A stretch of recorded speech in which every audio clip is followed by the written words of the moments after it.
We're recording. Okay. So I'm super, super excited to have you on because the first thing when we first started this, you know what Robin said to me? She's like, get Art. I want Art. Art. She's like, Art would be the best person to have on this. And I agree. And then sure enough, the next day you come. Well, it's an honor that you asked me. I really am because, I admire you and the work that you do. So I'm really pleased to be able to contribute to what you've got going on here. No, and I really appreciate you coming on. I mean, I know you're busy. Well, actually, none of us are really that busy right now, right? Well, it's part of it, right?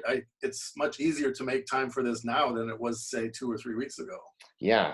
I mean, have you noticed, well, first off, let's tell people who you are. Okay. Who am I? Well, that's a real deep philosophical question. So I'll just start with what I am. Yeah. My name is Art. Yeah. I'm 60 years old, roughly. I work downtown Vancouver, live in White Rock. And I've got a couple of kids in their 20s. I work as a professional and at the same time try to stay involved with a bunch of hobbies. And that's a little snapshot of who I am. And one of the main hobbies that connected you and I together was bodybuilding. It was bodybuilding. That's right. Yeah. Go figure. There's about a 30-year age difference between us, but you and I go back quite a long time, at least over 10 years. I was thinking it's probably close to 15, you know? Yeah. A long time. Yeah. So when did you actually start getting into bodybuilding? Well, it's interesting. I started into it when I was probably 13. And if I can just show you something, I don't know if it'll show up on the screen here, okay, but this is the thing that triggered my interest in it. And let's see if it shows up here. Oh yeah, it shows up. Yeah, Arnold. The Arm Blaster, I love it. Yeah, from 1973. It doesn't give a date on the cover. It just says October. Yeah. And it's $1. Yeah. And of all the people who got it, it was my younger brother. He brought it home, and I would have been about 13 at the time. Right. And, at the instant I saw that picture, I got it. Right. Yeah. Something inside of me just clicked. Like, yes, I understand that. Right. And so almost right away, you get that little Wader blue vinyl covered cement dumbbell kit or barbell kit and a bench, and you start working out as a teenager. Right. And that morphed because that happened. A friend of mine I went to school with lived just down the street. He was a single kid living at home. They had a big house, a huge basement he had all to himself. He got into it at about the same time. Okay. And he built all his own equipment. Oh, he did? Squat racks and really things using ropes and, that's impressive. He got from the hardware store. Sure. Because in the 70s, you couldn't, they didn't have gyms. They had squash clubs, racket courts, tennis courts, that sort of thing. If there was anything, they might have had sort of a universal machine stuck in the corner somewhere. Okay. And that was about it. Yeah. The only gym I knew of at the time was at the university. And I was too young for that at the time, but I did go there later, about 5-6 years later, and my dad worked there. So, and I went as a student as well. So I was able to use their gym, and that was actually a proper gym. So basically mid-teens is when I got started. Yeah. So you've trained through about, would you say 4 different decades now? Oh, yes. Yeah, sure. So describe to me, I mean, what it was like training in the 80s compared to the 90s and so on as of today. Well, yeah, that's a good point. Good question. It sure has evolved, Yeah. It's really become mainstream. Right. One of the things that's really started that whole mainstream ball rolling was that film Pumping Iron. Right. And everybody saw it. They saw Arnold. They saw Franco. And it became part of the collective consciousness. And people started thinking about this and thinking, I'd like to do that. Right. And it grew. And of course, everybody starts working out. Sure. And it is what it is today because of that, I think, a big part of it anyway. Right. So workouts have changed. There's been such an evolution in knowledge of training techniques, such an evolution in terms of nutrition and diet advice, and just everything else that goes with it. The recovery aspects of training have improved so much. Everything has changed. I mean, sometimes I think Arnold, if he competed today, I'm not so sure how well he would do compared to what's out there now. But even what's available now, if exactly, then he would have been tremendously more improved than what he even was. Right. So I think it's been really a privilege just to watch the sport evolve and to live in this time. Right. I mean, they call the 70s, the 80s, the golden era of bodybuilding. Yes. And that's because a lot of the guys still had the small waists, but were kept getting bigger and bigger and more defined and more athletic looking. Right. And something changed along the way there in the 90s and the early 2000s when mass began to take over aesthetics. Right. And we're seeing a bit of a pullback from that now, I think. We are.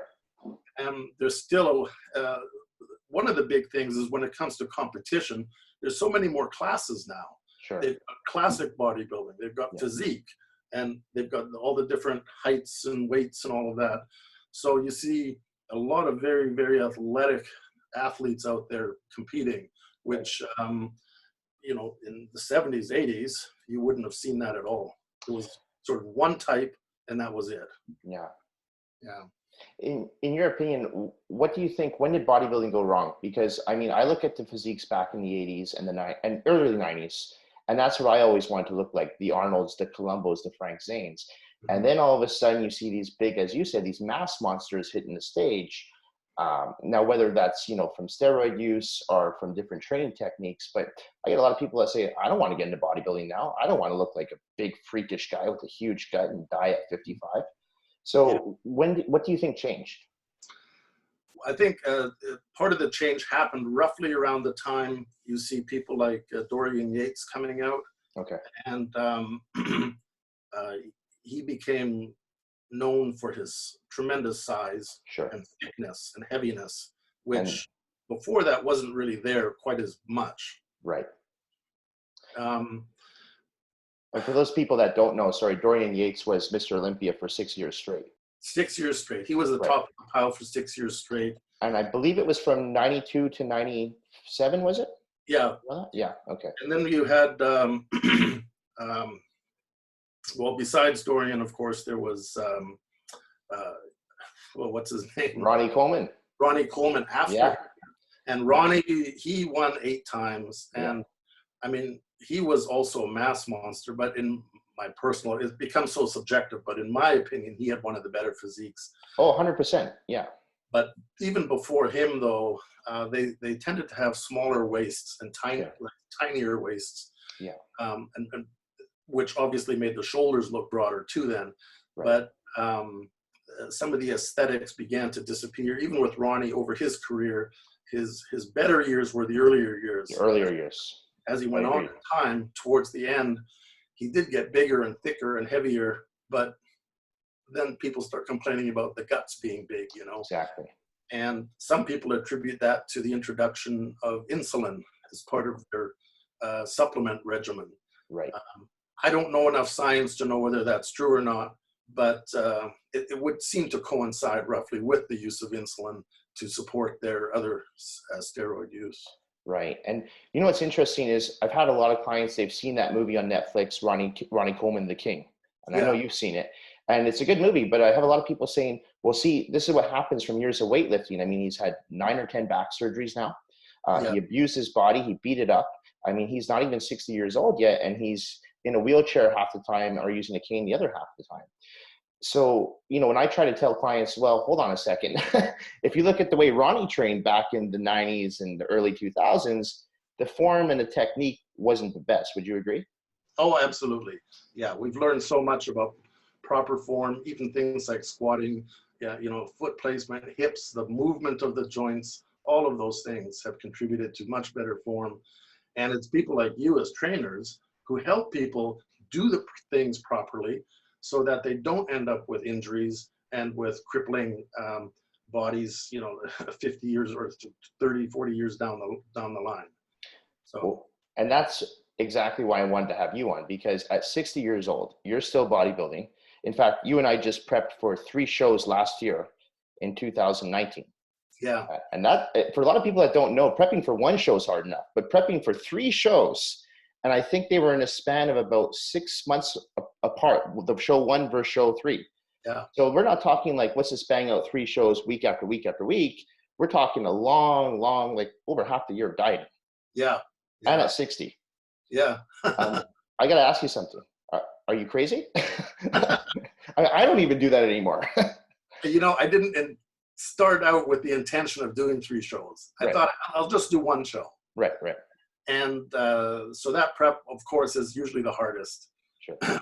Having done that one, then there was another one, the next one I think was like maybe 8 weeks or 5 or 6 weeks apart or something. Yeah. And so I thought, well, it's pretty close. I'll just do that one too. and that went really well. Yeah. And it wasn't hard because I was already in the groove. I was already doing everything. I just had to keep doing it. Exactly. And the wonderful thing about getting in that groove is once you're in it and you're just living it, and that's your life, it doesn't become this big, heavy burden. It's it's what you do. Yeah. And if it's just what you do and you love the results, it becomes easy in a way. Sure. There's sacrifices, don't get me wrong. Oh, yes. And it is tough sometimes, and you do have temptations that you have to battle. Right. And prepping for a show, you always have the mental fight going on as well. You're always second guessing. You're not sure if this, is something you really should be doing, all those things. Right. Notwithstanding that, it was still a really good year, and I really enjoyed myself. And so that really helped make everything work and come together. Yeah. And I think you're a perfect example of someone who lives the lifestyle. Yeah. I work with a lot of online clients. I work with a lot of people in Canada and throughout North America who I help prep for shows. And usually 1 show is enough. 2 is pushing it. But very rarely do I have someone say, hey, you know what? I want to do like 3 or 4 shows all in a calendar year, because they are hard to prep for. And one of the things I think you and I have in common is that we actually live this lifestyle. This is not, okay, it's a 16-week diet and then I'm going back to Doritos and Ding Dongs sitting on the couch. Yeah. No, the very next day after the show, you and I are usually back in the gym again. Yeah. Maybe we have a little bit more food, but the training stays the same. For the most part, the diet does stay the same. Yes. No, you're totally right. I mean, I think I've trained, like I said, I started with my teens and I'm 60 now. And for most of that time but there was a break there where, I went to law school and I was so focused on studying and worried about those things. At the same time, I had gotten married. Yeah. And so you're dealing with all of that and finances. So the whole training kind of went out the window for a few years. Right. And then from there, after that, it was started to be a bit sporadic. But it was really at the age of about 40, so 20 years ago now, that I really started serious, like every single day. And I had goals and I had a plan for every year that I was working out. So it wasn't just haphazardly going in the gym and doing things just for the sake of doing them. There was a plan to it, and it was intentional. And during that last 20 years, the only time I spent any significant time away from the gym and the eating and all of that was when I had a hernia operation. I had an injury that I ignored for a long time, and eventually I had to deal with it, had that fixed. But so for about 4 to 6 weeks, I was off. And that's probably really about the only time that I took time off. Even when I go on vacation to Penticton or Mexico or Hawaii, I always find a gym nearby and I'll join it, Well, I think you were 2 weeks out from our last show and you were on vacation, right? Yeah, we were in Mexico. You're in Mexico, and with all the temptations around you, you actually stuck to the plan. Yeah. I think you actually lost weight. I got your check-in. I was like, oh my God, he's in Mexico. He's on vacation and he's sending me his check-ins and he's losing weight. He's looking better. Well, it was amazing because it was wonderful because all the food is prepared at these all-inclusives. And they have all kinds of fish, white fish that I just don't get here. Right. And it's been beautifully prepared. And they have all the vegetables you want, So it was really easy to eat well. Right. And that really made it pleasant. Yeah. And at 60 years old, besides the hernia, have you really had any serious injuries? Well, the most serious I'd have to say is my lower back. Okay. And it's got to the point now where I just don't do squats anymore. Okay. At one point, I had an X-ray done of my back for a different reason, but one of the things they said about it is that all my I have a severe loss of disc height in all my lumbar discs. Okay. And I can only think that comes from a couple of things. One is when I started squatting in my teens and 20s, lousy form. I never had proper instruction and I was using way too much weight. Sure. And I hurt myself a few times over the years where I was like flat on my back and couldn't move, you know. Yeah. A lot of people go through this. Sure. But that happened to me several times. Combined with other activities like pretty aggressive skiing when I was young and just the pounding on the moguls and that sort of thing. So over time, my lower back has taken a beating to the point where I just can't do squats anymore. I tried about a month ago, I started, and I got through about 2 weeks, but I couldn't sleep at night because my back hurt. So I decided, no, you know, I really do have to give that up for good. Yeah, you made the conscious choice. I made the choice. Yeah. And I found other exercises for the legs, and there's lots of them. So it's not like I'm really, you know, giving up too much. No, you know, you're using that working smarter, not harder approach. Yeah. And it's hard for some guys to let that go. They want to go in and squat and deadlift and do all these crazy lifts. And I mean, myself personally, I haven't deadlifted in years. It just doesn't feel right for me. The movement doesn't feel right. I still work my lower back, but for me, deadlifts don't work. Yeah. So I don't say deadlifts are a bad exercise. I just say, you know, for my body, they're not going to work. And I mean, for you, squats no longer work. But if anyone goes to Art's Facebook page and sees his bodybuilding photos, you'll see legs are not a problem for him. So obviously what you're doing is working. It works. Yeah. Yeah. But, you know, that brings me to another point is now with COVID-19, gyms are all closed. So what is a guy like you who I think is like an iron junkie like me, what are you doing? That was so hard when the gyms actually closed. I mean, that hit me. You know, when you hear about other things happening to other people, you sort of, all those poor people, whatever. Right.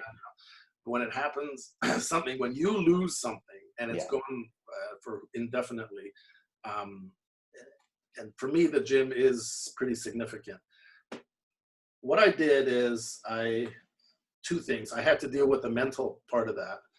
And one effect initially was, well, there's no point doing anything because anything I do, I can do workout at home, but I'm not going to build any muscle.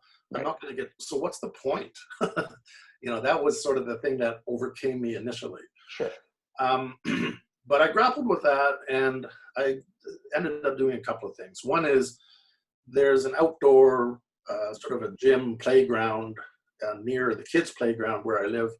And I went there and it was great, but they shut that down too. Okay. So now what do I do? Well, one of the things I've always neglected in my workouts, because I've been so focused and enjoy so much, is just the bodybuilding type of workout or the powerlifting type of workout. Right. I've neglected things like hip flexors. Okay. And because of my job where I sit a lot of the almost all day, my hip flexors, you know, they feel the effects of that. They shorten, they tighten. They're just not what they should be. Okay. So I found a great article on rejuvenating your hip flexors, and I set up my house to do that. I got the stability ball. I got a yoga mat. You know, I got a stepper upper sort of a thing. So like a Jane Fonda workout going on there. Well, yeah. But the exercises are designed to do something that I've neglected and work on something that needs work. Sure. And now I have a great opportunity to do it because I can't do my usual. So what else can I do to fill in the gaps, you know? And that's sort of what I'm trying to do now. So you're working more on stability and mobility right now. Yeah, right. Because I might as well. I can't be, I don't have the room in my house to set up a big gym. With big weights. So what can I do? Well, I can still do that. Yeah. And for me, it's at this age also, I have to start thinking about health, about flexibility and mobility, because those are the things that are going to be important in 20 years from now. Sure, 100%. So I need to get a jump on that and start incorporating that more into my workouts. You know, worry maybe a little less about building muscle because, you know, really that's a young man's game. And, well, you know, I'm still doing it. I still love it. I'm never going to with it. Right. But I really do need to also, I can't neglect the other things now either. Yeah. I was saying to Robin the other day, I'm saying, I'm getting a lot of emails from clients right now who I can tell they're a little depressed. I mean, they're saying, well, I can't train, so should I really even bother to stick on the diet? And I said, absolutely. If anything, I mean, like you said, maybe, yeah, you can't go to the gym right now, but you can control your diet, especially if you're at home. I know it's hard because we're so close to the fridge, but at the same time, I mean, you can still prepare your food. So has your diet changed at all since you've been home? Not really. No. Just the other day, I cooked up a whole batch of whitefish. Right. Put it in containers, put it in the fridge. Yeah. It's because it's just part of my life. And that's how I've learned to eat and to do it. Yeah. It works for me. It's become easy. And it's always been about the long game too. Exactly. It's never the short game, right? It's 100%. always the long game. Yeah. And this whole thing will be over, even if it takes 6 months or a year, it's going to be over. Yeah. And the question then is, where do you want to be in those 6 months or a year? Exactly. So if you want to be in a certain place, you got to do the action now. Right. Yeah. No, and that's actually a really good message to give people, because I do have a lot of people that are just saying, well, I really can't do anything. I just should stop for now and take a break. And I say, don't take your foot off the gas completely. Because like you said, this will be over. I was talking to my mom yesterday and she said, this will be over at some point. When, we don't know. But when it is over, like you said, where do you want to be? Do you want to be starting at ground zero again? Or do you want to be, you know what? I'm ready to go back to the gym. I've been practicing my mobility, my stability. I've stayed on track with my diet. I'm good to go. And that's what I've been trying to tell people is right now is a good time to really focus on your body and strengthening the immune system and not necessarily worry about the aesthetics. Like, yeah, we want to look and feel good, but at the same time, if that's your only motivating factor, this is a perfect example is why that is a very short-term goal. You have to look long-term. Like you said, 20 years down the line. You can't just be looking, well, what am I going to look like this summer on the beach? Yeah. That's a very, very vain goal. And I have nothing wrong with doing some vanity as your main goal. No. But vanity will only take you so far. Yeah. And that's why I think a lot of people who I train for these shows, I say, are you sure you want to do a bodybuilding show? Is this for you? Because is it mentally for you? Yeah. Because like you said, you live this lifestyle. Yeah. You could have been prepping for a show right now. And if it got canceled, yeah, it would be upsetting to you. But you're like, you know what? I'm in great shape. Yeah. Let's keep going. Yeah. Well, that's exactly it. Yeah. I don't want to keep you much longer, but I did want to ask you something. As far as with COVID-19, for your own personal and for your work life, have you noticed much of a change besides obviously working from home now? Has there been anything that you've had to stop doing as far as like personal life, like visiting your mom or anything like that? Yes, a few things. Yeah. Obviously, like you said, the work, we're actually prohibited from going to work. Okay. They will not let us in. They don't want us there unless we have specific request from our manager to be there for some reason, right? Which is unlikely in my case. And even with the work at home has changed somewhat because there's such a load on the computer systems now, right? With everybody working from home, that they've had to stagger some people in terms of when they want them to work at home. Yeah. So that's the big impact there. Personally, we always got together with my mom on Sundays for lunch and whatnot. And, so at her request, we didn't do that this last Sunday and probably not for the next little while. Okay. She's in her 80s and she's in great shape. Sure. But she doesn't want to risk anything. And of course, I don't want to risk anything for her either. Yeah, that's understandable. Yeah. So just locally here, my wife would walk down at the White Rock Pier every day. She'd go for like an hour and a half, 2-hour walk. Well, they've closed the parking lot. They've closed the pier.